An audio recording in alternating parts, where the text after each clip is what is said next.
अच्छा So, चलिए Assalamu alaikum. Welcome to PSI online lecture series on cardiothoracic anesthesia. My name is Dr. Saad from Khan University Hospital. So, today is the second lecture of this series, and the topic of today's presentation is pharmacology of common induction agents in cardiac compromise. So this is a very important topic as induction of anesthesia mainly represent as one of the most vulnerable period for patients with impaired cardiac reserve. So it's an honor to me to welcome our esteemed speaker, Dr. Syed Shah. He is an assistant professor of anesthesiology at Lady Gidding Hospital, Peshawar. We are grateful for him for joining us today and sharing his expertise. So before starting the presentation, there is some general instruction for the participants to please keep your microphones muted and switch off your videos during the lecture. And you can post your questions in the chat box either during the lecture or at the end. And please fill out the feedback form at the end, which is required to obtain the e-certificate. Over to you, Dr. Hasnain.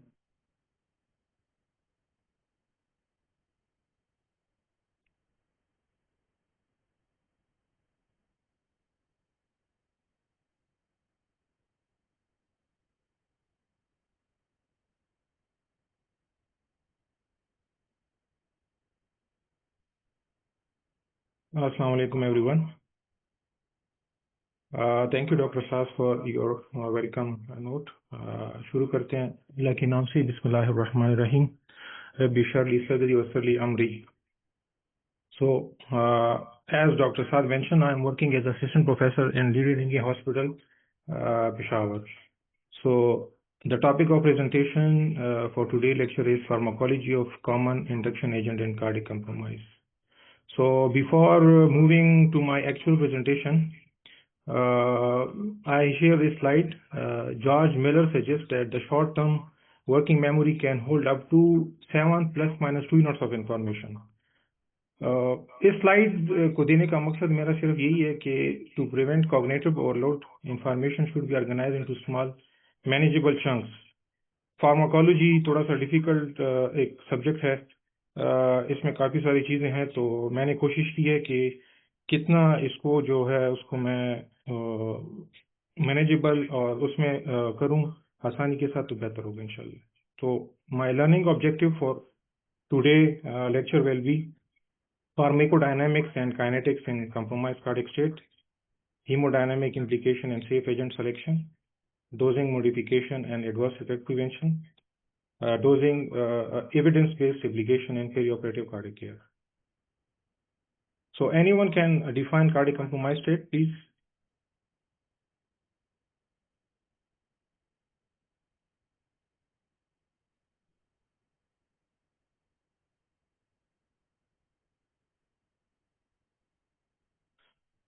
So cardiac compromised state refer to condition where the heart function reserve is insufficient to maintain stable hemodynamics and adequate organ perfusion under physiological stress of anesthesia and surgery. So this state is often characterized by hemodynamic instability, particularly during the induction of anesthesia, where the anesthetic agent may cause vasodilation or myocardial infarction. Clinically, it is recognized by different markers such as persistent hypotension, sign of heart failure, or evidence of myocardial ischemia.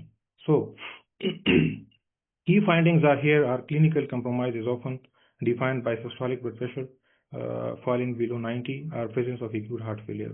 Such patients are very vulnerable during the induction, especially if patients are hypovolemic. Another issue, if they have a contractility issue of the heart muscle, which can lead to inadequate mechanical activity. Even if the electric activity remain present, still they are very vulnerable. So general anesthesia affect the entire body, inducing loss of consciousness, muscle relaxation, which further destabilize the patient with pre-existing compromised cardiac function. So the primary danger of cardiac compromise during anesthesia is the risk of systemic organ ischemia, which due to the inadequate cardiac output. मेरी speed ठीक है, ज़्यादा तेज तो नहीं है? अच्छा, before moving to actual topic, थोड़ा सा आइडियल एनेस्थेटिक प्रॉपर्टीज के बारे में पढ़ते हैं कि आइडियल एनेस्थेटिक एजेंट्स की प्रॉपर्टीज क्या क्या होनी चाहिए. A cardiac compromised patient required careful selection, as I mentioned earlier, because of the hemodynamic instability. The ideal induction agent for these patients would prove rapid and smooth induction with minimal cardiovascular effect and allow for easy titration to achieve the desired level of anesthesia. But unfortunately, no single agent meets all the criteria, and choice of induction agent depend on the patient-specific cardiac condition, ventricular function, and hemodynamic status. So the key consideration while understanding the pharmacology of the common induction agent is essential to ensure safe and effective anesthesia management in cardiac compromised patients, such as patients with coronary artery disease, heart failure, aortic stenosis, ventricular function, ejection fraction is low, hemodynamic status, and potential interaction with other medication. So these two terms we will encounter in upcoming presentation in next slides. So what is pharmacokinetics? As we all know from the pharmacology, it's the study of absorption, distribution, metabolism, and excretion of injected and inhaled drugs and their metabolites. And pharmacodynamics, study of responsiveness of the body to a drug and the mechanism by which effect occurs. So let's move to the common induction agent. We will start it by propofol. Propofol, basically the mechanism of action, it remains elusive, but the most agent exert their action through potentiation of GABA receptor activity. By potentiation of GABA receptor, it increases the chloride ion conductance, resulting in inhibitory current and inhibition of neural activity. So it have a variety of effects. It lead to vasodilation by inhibiting the calcium entry in the smooth muscle. It decreases the cardiac contractility. It lead to hypotension and respiratory depression. As we all know, we are commonly using this agent. So if we come across the pharmacokinetic, it is a rapid onset, it's a short duration, around 5 to 10, redistribute rapidly from the brain to peripheral tissue, and it's metabolized in liver and excreted in urine. So one should be cautious and reduce dose and slow injection in such patients. So as I mentioned, it decreases the blood pressure, so it's around 20 to 30% reduction, and it also decreases the cardiac output with minimal effect on the heart. So one should be cautious in the patient with severe aortic stenosis, heart failure, and hypovolemia. So there is a new drug nowadays. A lot of research are going on, phosphopropofol. It's basically a prodrug of propofol, which is converted to propofol within a few minutes after the IV injection. But issue with this is the induction of anesthesia is delayed and correspondingly slow. It does not cause pain on injection as compared to the propofol, but its mechanism of action is quite long. It takes around 15 to 20 minutes. Secondly, it's not approved yet, but under research project. Now coming towards the recent updates of propofol in cardiac anesthesia.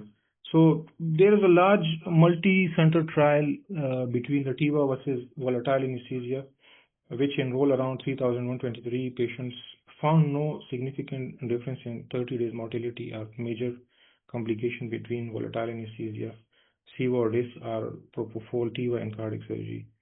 So another controversy which is mentioned in a lot of research work, propofol has known anti-inflammatory and antioxidant property. A 2023 meta-analysis suggested that propofol might increase mortality compared to other hypnotic and cardiac surgery. However, this finding is contrasted by other studies. It provides equivalent or better result in terms of post-operative atrial fibrillation as compared to desflurane. Now, as per PSA, their lecture series, they have mentioned new evidence should be added in presentation. So, propofol dexmet combination is also used, especially in developed countries, for superior myocardial protection. It not only reduces the opioid requirements, and reduce the incidence of post-operative delirium compared to the propofol alone, because actually they are going towards the opioid-sparing anesthesia. So it's very important propofol with dexmed combination. Other emerging alternative in propofol group is ciprofol. It's a newer drug similar to the propofol. It's evaluated in 2024, and it provides similar hemodynamic stability with lower incidence of injection pain, 3% versus 18% compared to the traditional propofol. Now, coming towards the ketamine. Ketamine basically it's a NDMA antagonism, receptor antagonist. Primary mechanism of action is antagonism of NDMA receptor at PCB side, leading to inhibition of the glutaminergic transmission and analgesia by preventing central sensitization. So it produces dissociative state by functionally disconnecting the thalamocortical and limbic system, as we all know. But ketamine also causes indirect sympathetomimetic effect by increasing central sympathetic outflow and inhibiting norepinephrine uptake, leading to increased heart rate, blood pressure, cardiac output. However, it has also direct negative inotropic effect. Keep in mind, ketamine has a direct negative inotropic effect that can become unmasked in catecholamine depleted state, especially patient with severe heart failure or shock. Respiratory drive is usually preserved, and ketamine is also a potent vasodilator. So cardiac consideration, as I mentioned, it increases heart rate and blood pressure due to the sympathetomimetic effect, increase the cardiac output. So avoid in the patient with severe coronary artery disease with hypertension and aortic aneurysm. So what is new about ketamine in cardiac anesthesia? I have given a table which shows researches from 1990 till now. These are different trials which can be characterized by outcomes that they investigated, that ketamine have a lot of good effects, not only on different inflammatory markers, but also have a good outcome in post-operative pain and patient satisfaction. And it also show effect of a good hemodynamic variables and protective myocardial injury effect. So these are the latest literature which is very important regarding the ketamine. So nowadays it's another drug which is very commonly used is ketofol, combination of ketamine and the propofol. It's being used quite regularly. The basic theme is so cardiac anesthesia is to maintain the stable heart rate and blood pressure. So, and also avoid the myocardial depression and preserve the coronary perfusion. So how it work together? Propofol basically it lead to myocardial depression, vasodilation, and hypotension. Ketamine cause sympathetic stimulation, which will increase the heart rate, blood pressure, and cardiac output. When we are combining each drug, they offset the other drawbacks, resulting in smooth induction. So ketofol have advantage, better BP stability than propofol alone, and ultimately there will be less need for vasopressor, and it will maintain the systemic vascular resistance very well. Particularly, it's useful in poor LV function, valvular heart disease, ischemic heart disease. So the typical dosage which we are using in induction are propofol with 0.5 to 1 mg per kg, ketamine around 0.25 to 0.5 mg per kg, or we can mix it 1:1. So it have benefits in hemodynamic stability, reduce hypotension during induction, adequate hypnosis and analgesia with less opioid requirements. It blends the response with benzodiazepine and co-induction. So the A disadvantage is with ketofol. At time ketamine dose if is high, it can lead to myocardial oxygen demand, increase in demand. So should be avoided in severe ischemia. Secondly, if a patient have a low EF, it show greater fall in mean arterial pressure and high vasopressor requirement compared to the etomidate. So tachycardia and hypertension if ketamine component is relatively high, so it will lead to increase in oxygen demand, and there will be unpredictable response as well. So which can lead to increased heart rate and blood pressure. So which is quite critical for the patient with severe CAD or critical coronary stenosis. Other issue with ketofol is are with CNS and emergency issue, which lead to delirium and hallucination. Theoretically, it also increase intracranial pressure and other autonomic side effects like hypersalivation, nausea, vomiting are also concerned with ketofol. Now coming toward etomidate. Etomidate basically it's carboxylated imidazole agent used in IV anesthetic. It acts on the GABA receptor to block the neuroexcitation, produce sedation, hypnosis, and anesthesia. But remember, without any analgesia. It have minimal effect on cardiovascular, respiratory, depression, but the important thing it suppress adrenal glands, and the myoclonus, which is very important side effect, is an issue with the etomidate. So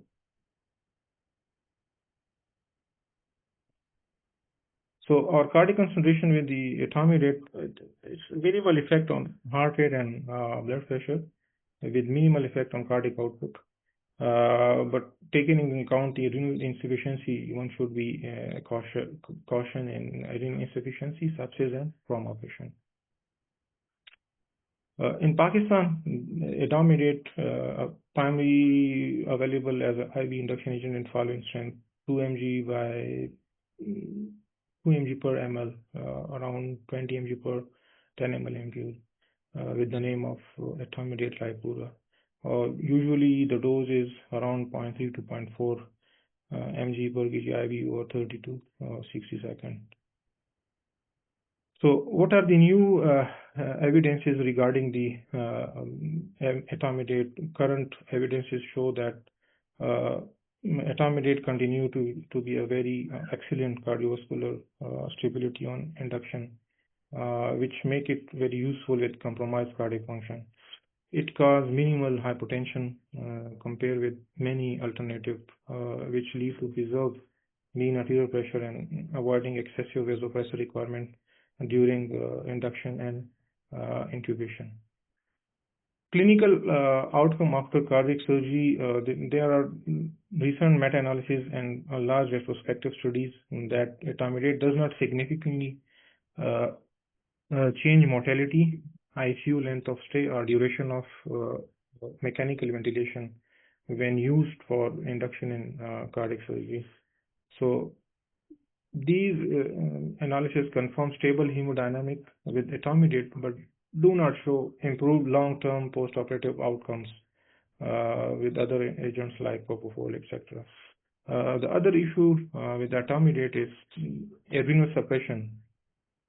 It's a constant concern with the etomidate, including in cardiac cohorts, is transient adrenocortical suppression, even sometime with a single dose. This doesn't translate necessarily into a worse outcome in cardiac surgical patient, but it remains a debatable risk, especially patient in sepsis or shock state. Other common condition and adverse effects are myoclonus and injection pain, which may be a problematic in fragile cardiac patient. So if we compare it with propofol, etomidate show less hemodynamic depression, particularly in compromised coronary disease patient. Data comparing etomidate with newer agent. It's a newer agent. It's under research. Rimimazole. Rimimazole in cardiac surgery are emerging, and it have a comparable hemodynamic stability with fewer adverse reaction than etomidate. So it's still underway.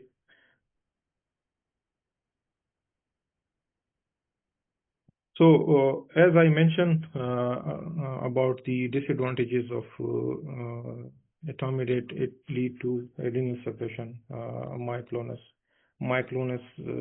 then increase oxygen demand, and patient will move around. It's very then analgesia. We have no analgesia, injection pain, and post-op nausea, vomiting, and no outcome benefit in the long term. It's not suitable for infusion as well. Now coming towards the thiopental, it's absolute no, but you have used it previously during my early days in my training. So thiopental basically is a barbiturate derived from barbituric acid. It's high lipid soluble and despite its high protein binding, its high lipid solubility and large non-ionized fraction allow rapid brain uptake and onset of anesthesia. Condition like hypovolemia, low serum albumin, and metabolic acidosis increase the free drug levels, which can raise the risk of cardiovascular depression.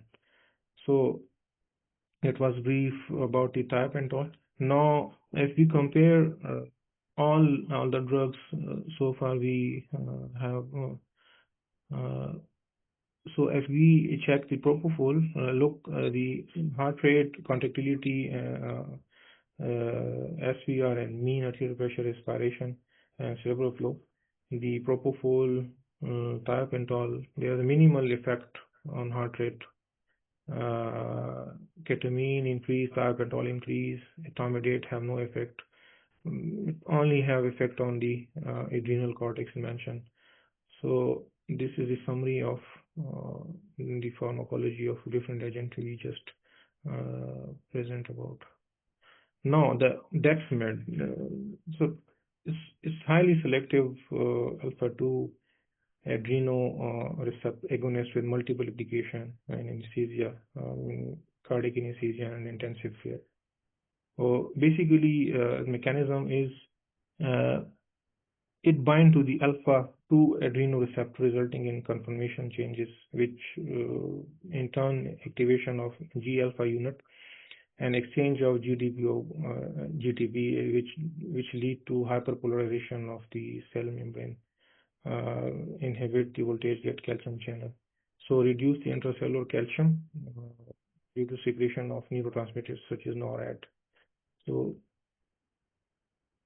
it have a lot of effect on the CNS. It lead to rousable sedation, which basically resemble a natural sleep with preserved muscle tone and ventilation. It's a good analgesic.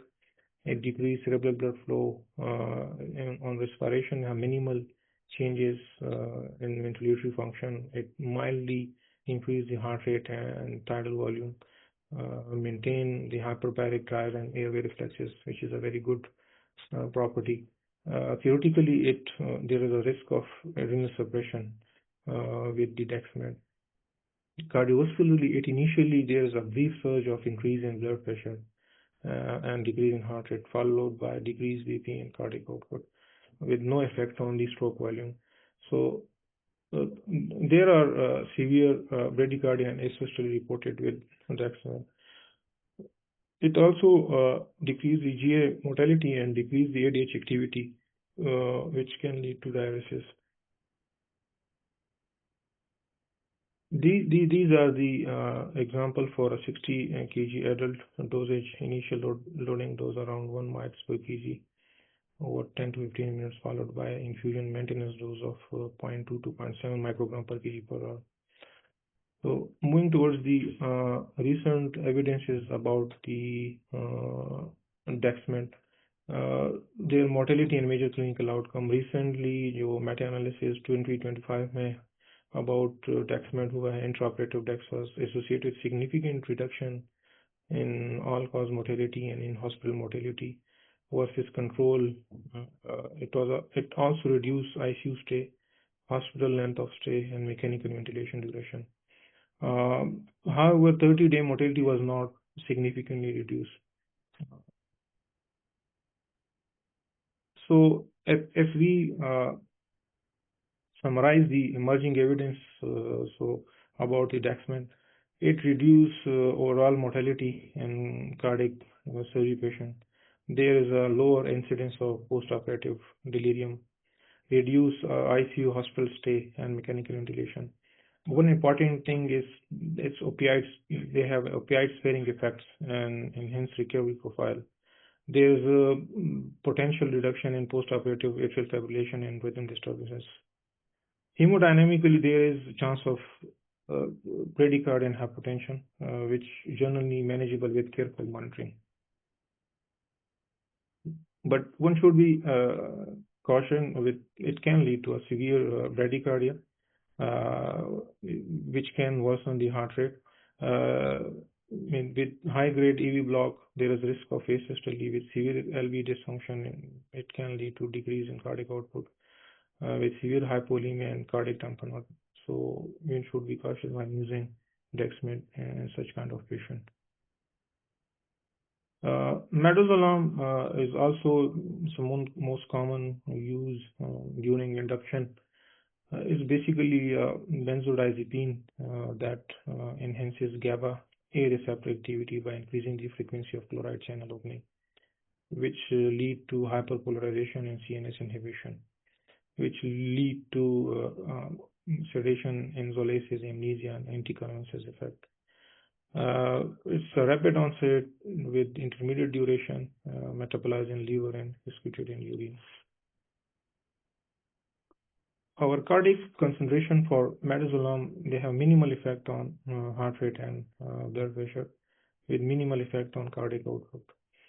Can be used in patient with cardiovascular disease, but monitor respiratory function is very important in this. If we check the advantages of midazolam in cardiac anesthesia, is hemodynamically stable, excellent anxiolytic with anterograde amnesia, useful in poor LV function with severe CAD and valvular disease. It potentiates the opioid-based balanced anesthesia, have anticonvulsant property, widely used, not that much expensive. On the other side, if we check the disadvantages, have prolonged sedation due to active metabolite, especially patient in renal failure with low cardiac output state post cardiopulmonary bypass. So the sedation can be prolonged as well. And there is a higher incidence of ICU delirium with midazolam as well.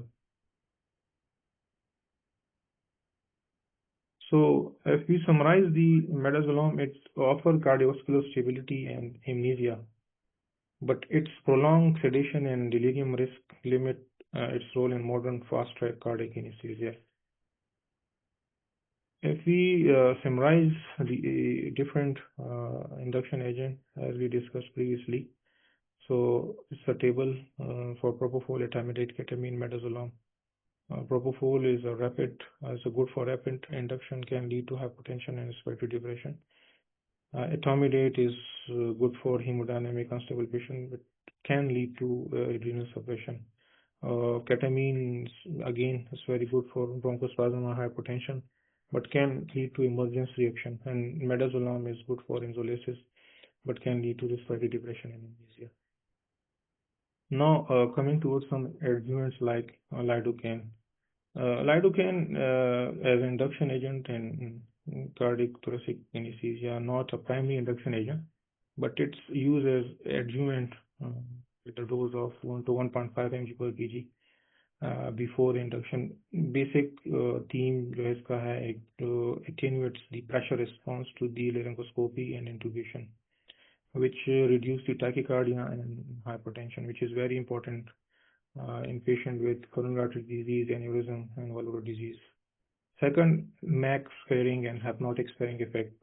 Decreased dose requirement of propofol and different volatile agents. Other important benefit of lidocaine, it reduce different antiarrhythmic benefit. It reduced different ectopies during induction and intubation, and obviously it blunts the airway reflexes with less coughing, bucking during the airway manipulation. A limitation regarding the lidocaine that no hypnotic or amnestic property.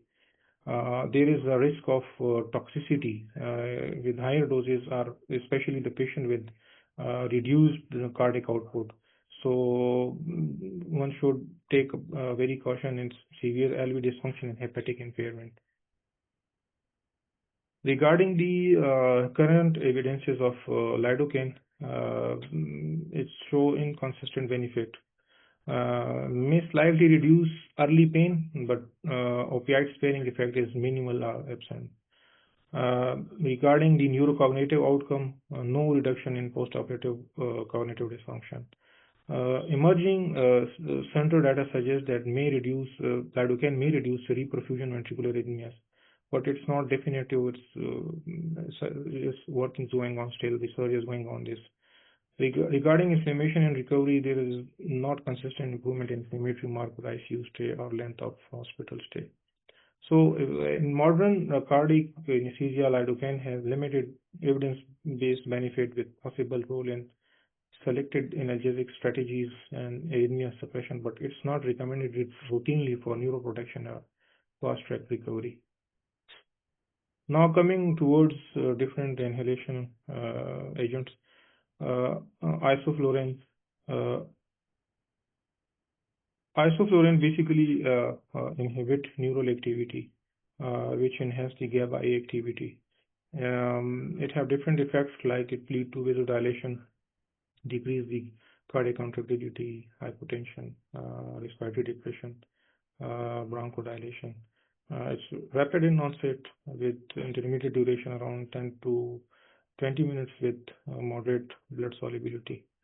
Usually used in the maintenance of anesthesia around 0.5 to 2% inspire concentration. So rationale or advantages with isoflurane, it usually preserve cardiac output. It causes less myocardial depression. Control vasodilation. It lead to gradual reduction in SVR, which improve forward flow and poor LV function. If it is titrated slowly. Important thing in other is coronary perfusion. It maintains the coronary perfusion with minimal effect on the coronary blood distribution. One important thing is ischemic preconditioning. Have evidence of myocardial protection against the ischemic reperfusion injury. So one should avoid IV bolus hypertension. Avoid IV bolus hypertension useful when IV agents are risky with severe cardiomyopathy or hypovolemia. Isoflurane have limitation also. At time it have tachycardia, which is more than SIBO, which can increase myocardial oxygen demand. It's very common that it cause airway irritation, coughing, breathing, holding, slower induction as compared to some other agents.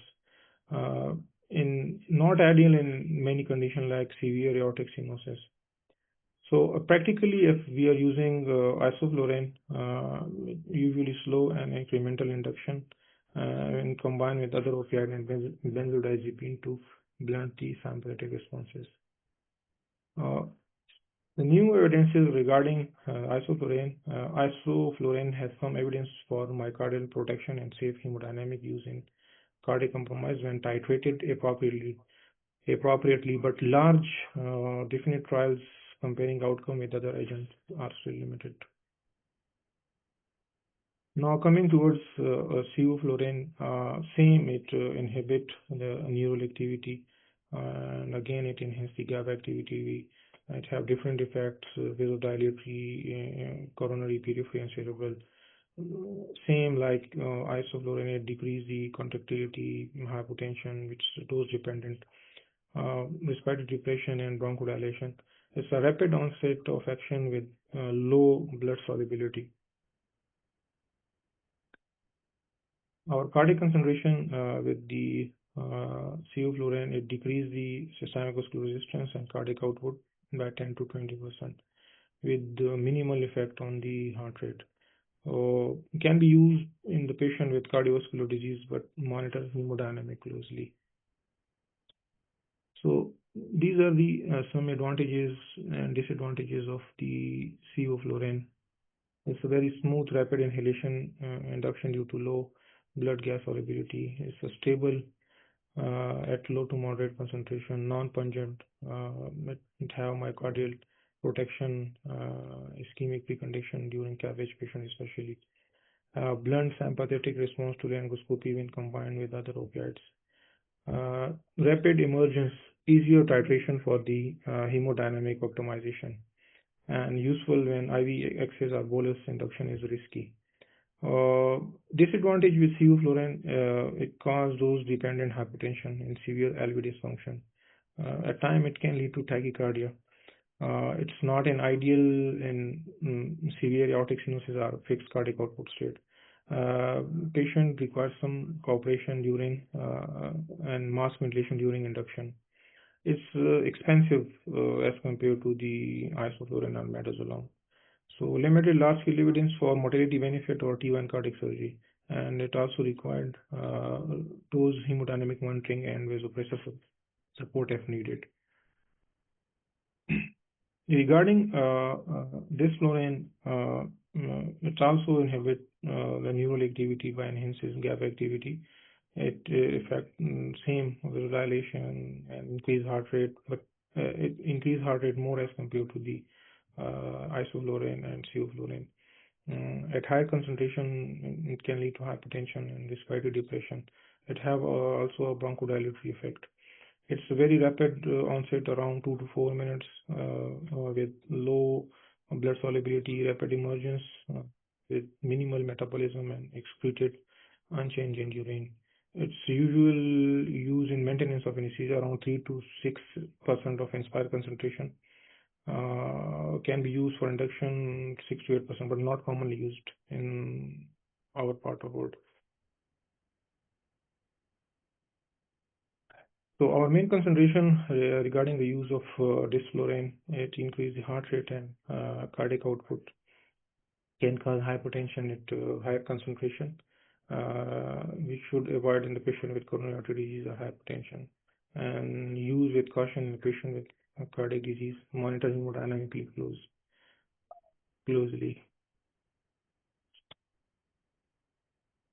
Recent evidence, if we look around, the recent evidences regarding the desflurane is offer cardioprotection by reducing ischemic reperfusion injury and postoperative cardiac biomarkers with rapid onset and emergence due to low blood solubility. It generally maintain cardiac output, but can cause tachycardia and hemodynamic fluctuation.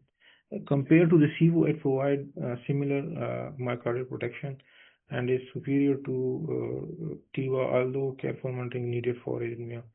Overall, it's very effective and practical, especially when the fast recovery is desired.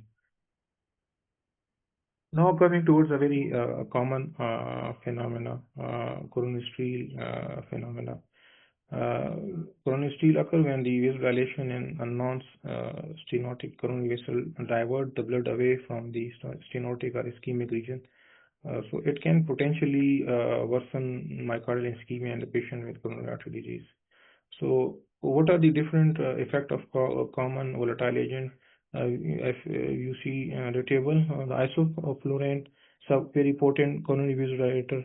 Theoretically, induce mild steal but less pronounced than nitroglycerin hydrolysine, generally well tolerated in stable coronary artery disease patient. It's safe for most of the patient, but caution in severe single vessel disease with critical stenosis. Sevoflurane have mild vasodilator, coronary minimal in clinical studies. So preconditioning effect may protect ischemic myocardium. preferred for inhalation induction, safe even with the patient is ischemic LV dysfunction. Desflurane have very strong coronary uh, vasodilation. Tachycardia or high concentration can exaggerate the oxygen demand. Coronary is still possible if not controlled. So moving towards opioids. For the patient with the cardiac compromise, such as those with poor ventricular function, ischemic heart disease, or shock, induction agents that maintain hemodynamic stability are preferred. In this context, opioids are often used as part of induction because they blunt the sympathetic response to the laryngoscopy and intubation and have minimal negative inotropic effect compared to many hypnotics. If we, I have summarized common opioids, which are few of them are used in our practice. Fentanyl, which is very commonly used, its dose around 2 to 5 mics per kg for induction. Sometimes it needs incremental doses. It's a very potent analgesic with minimal inotropy, blunt sympathetic response very well. But it can cause bradycardia, hypotension, if rapid large boluses are given. Another issue regarding the fentanyl, it can lead to chest wall rigidity at very high doses. Then sulfentanyl is more potent than fentanyl with stable hemodynamics. Prolonged respiratory depression is a disadvantage here, along with the expensive and less commonly available. Remifentanil is ultra short acting, or it's excellent have excellent hemodynamic stability and rapidly titration इसलिए हम कर सकते हैं. There is risk of hypotension and bradycardia. Morphine is rarely nowadays used with slower onset, relatively hemodynamically stable. Slower onset and histamine release can lead to hypotension. Modern approach regarding the opioid or the opioid sparing because high doses of opioid can lead to prolonged respiratory depression, which lead to delayed extubation, increased sedation, delirium, and post-op ileus. There is also risk of bradycardia, hypotension at very high doses. There is also potential for opioid-induced hyperalgesia. So the modern approach for analgesia is low to moderate opioid doses combined with short-acting anesthetic and multi-modal analgesia to allow fast-track recovery while preserving hemodynamic stability. So these are the recent systemic reviews and meta-analysis found that the opioid-sparing anesthesia which include multimodal analgesia and regional technique, significantly reduced intra-op and post-op opioid consumption, and it was associated with shorter ICU stay, reduced mechanical ventilation time, and lower early post-operative pain scores versus traditionally opioid-based anesthesia. But there was no clear mortality difference. Regarding the muscle relaxant in cardiac compromised patient, so the choice of neuromuscular blocking agent is guided by hemodynamic stability with minimal autonomic effects, predictable onset and offset, and safety in organ dysfunction. So key principle with the muscle relaxant that avoid histamine release and hypotension and tachycardia, or some have some regulatic effect or sympathetomimetic effect. We prefer stable heart rate, blood pressure, and myocardial oxygen balance, and also consider renal and hepatic dysfunction. So these are the different muscle relaxant used in cardiac anesthesia, along with some details. If we check the rocuronium, they have minimal cardiovascular effect. It's a rapid onset with no histamine release, stable hemodynamics. At high doses can lead to tachycardia, but it's a preferred agent. Then vecuronium की अगर हम बात करें तो stable agent with no histamine release, but it's a slower onset. It accumulates in renal hepatic failure. So again, it's also a good choice, but it's accumulate in renal hepatic failure. But one should be cautious in this regard. Then coming to cis-cetacurum, it's a very excellent uh, agent, no histamine release, and it's independent elimination, slow in onset, but it's costly. But it's very ideal as well for different cardiac surgeries.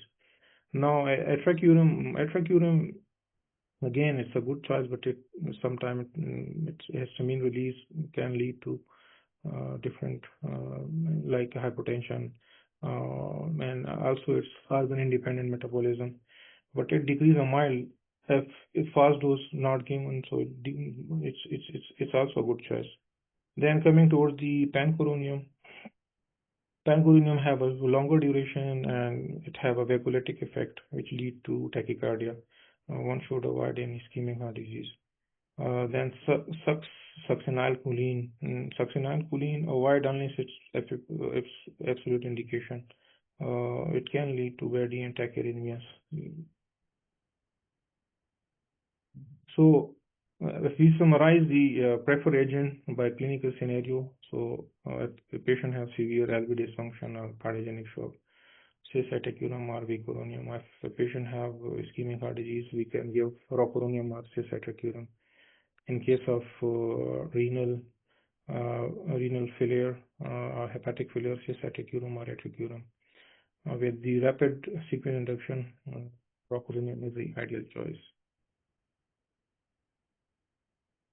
So the take-home message regarding the presentation is that there is no single ideal induction agent for patient with cardiac compromise.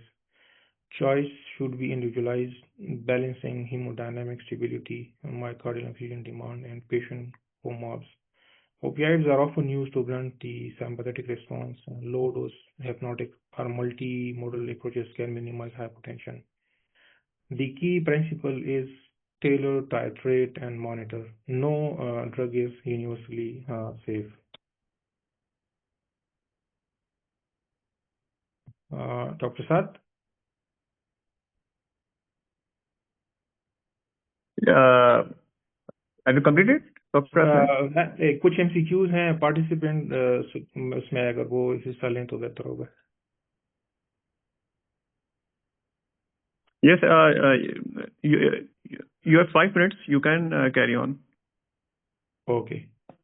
अच्छा, ये एक scenario है a patient with severe ischemic cardiomyopathy with the EF of 25% undergoes CABG. Which property of etomidate explain its relative hemodynamic stability during induction? A, B, C, D, E. Which option? Anyone?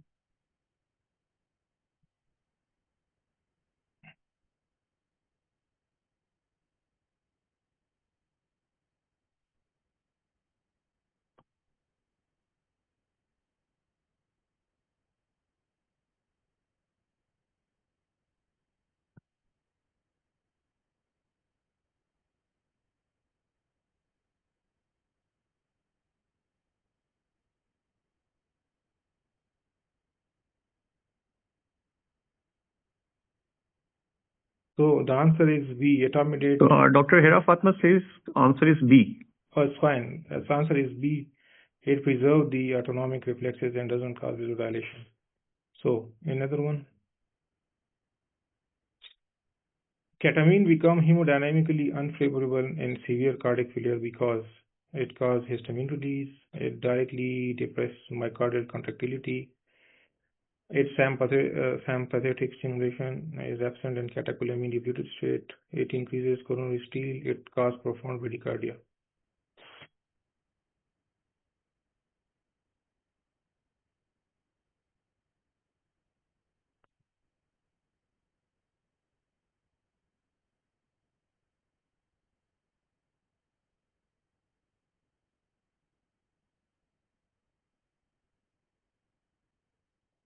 Anyone?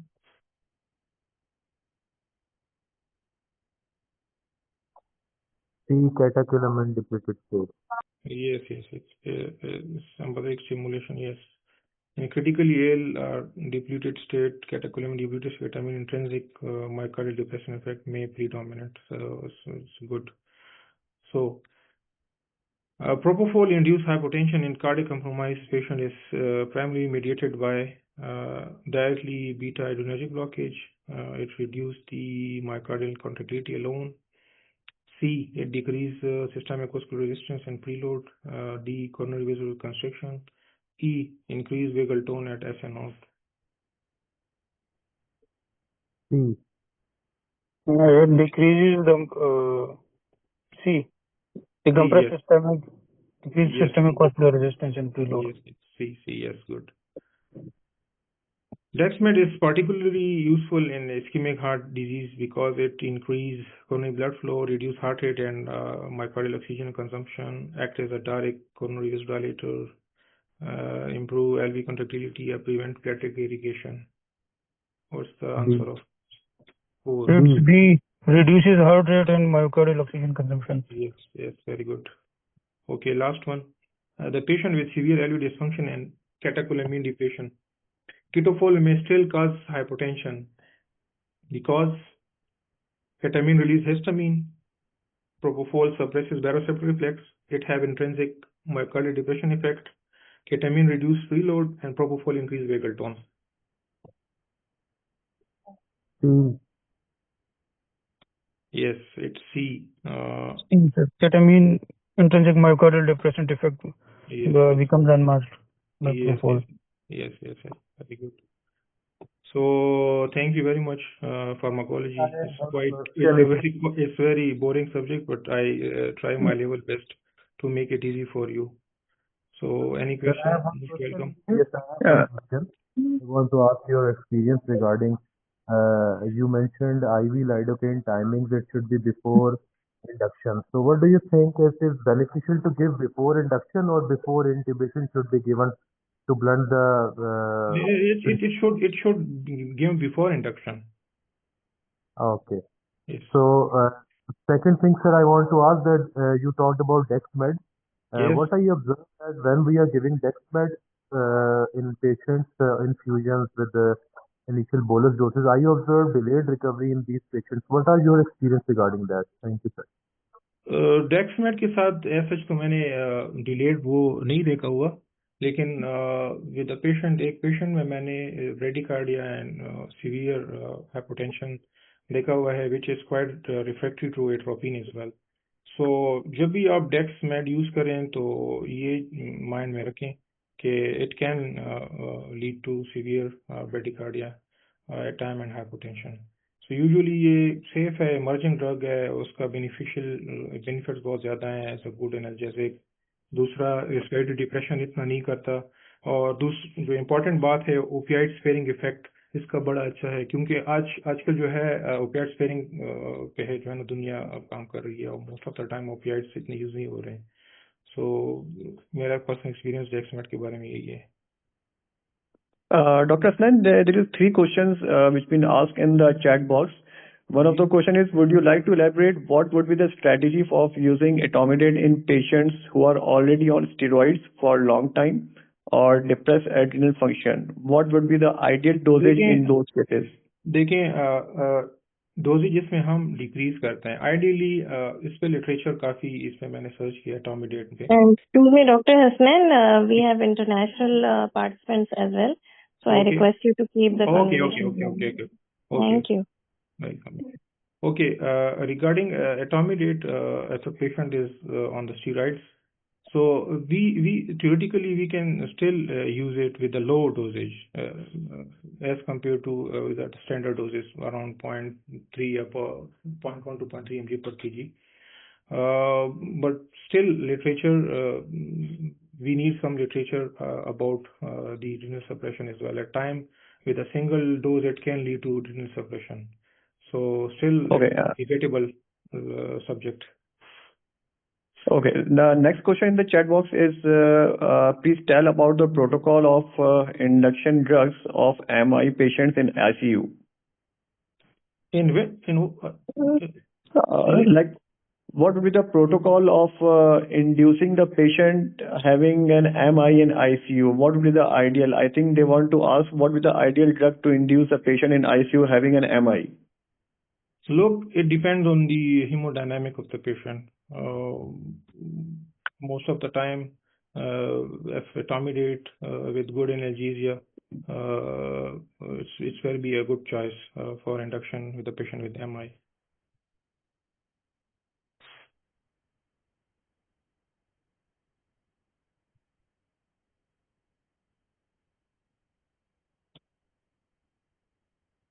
And sir, what doses you are using for this fentanyl, as you have mentioned in your presentation, that the dosing Okay, is there another?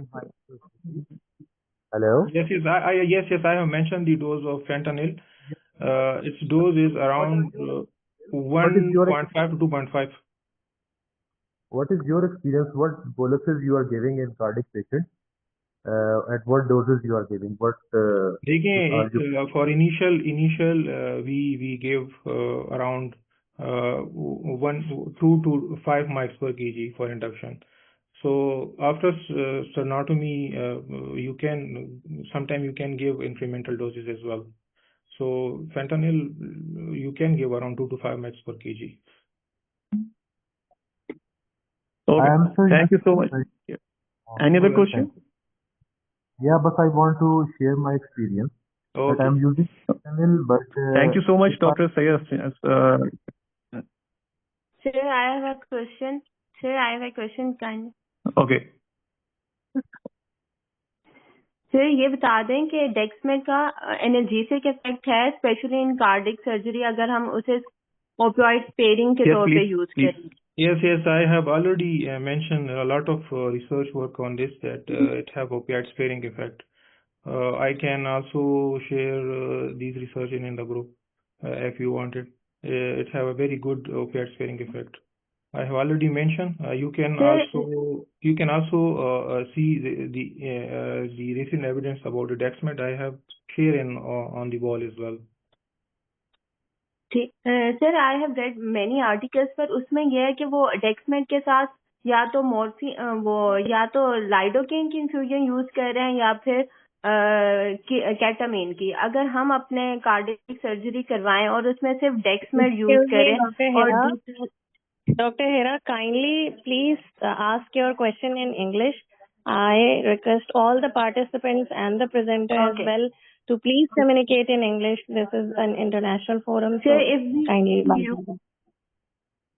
So, Dr. Hera, I have already mentioned that Dexmet have a good opioid sparing effect. Another important thing is we need enhanced recovery as well. So it not only decrease your opioid requirement, you can give opioid along with the Dexmet, but your dosage will be decreased. You can also use lidocaine. Even you can use Dexmet with propofol. I have mentioned in my presentation. Thank you so much, Dr. Hasnain. Thank you for your excellent presentation regarding the pharmacology of common induction agents. So, very well best. So basically, induction in cardiac compromise a high-risk period requiring careful drug selection and titration.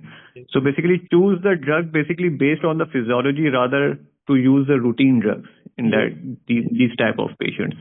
So thank you so much, and thanks to all the participants for joining us online. So we look forward for your active participation throughout this lecture series. Please fill out the feedback form which is required to obtain e-certificate. I think link has been shared in the chat box. Thank you so much. Allah Hafiz. Allah Hafiz.